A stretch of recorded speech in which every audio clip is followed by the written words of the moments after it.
i7 ગુજરાતનો અવાજ। નમસ્કાર દર્શક મિત્રો, i7 ન્યૂઝ ગુજરાતીની સાથે હું છું આપની સાથે પાયલ બામભણિયા। તો જોઈએ આજના મહત્વના સમાચાર।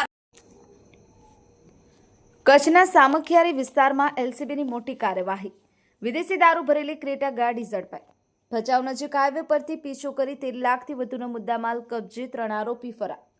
સામખિયારી પોલીસ સ્ટેશન વિસ્તારમાં પ્રોહિબિશનના ગુનાને લઈને લોકલ ક્રાઇમ બ્રાન્ચ પૂર્વ કચ્છ ગાંધીધામ દ્વારા નોંધપાત્ર કાર્યવાહી કરવામાં આવી છે। બાતમીના આધારે એલસીબીની ટીમે હાઈવે પર ચેકિંગ હાથ ધર્યું હતું।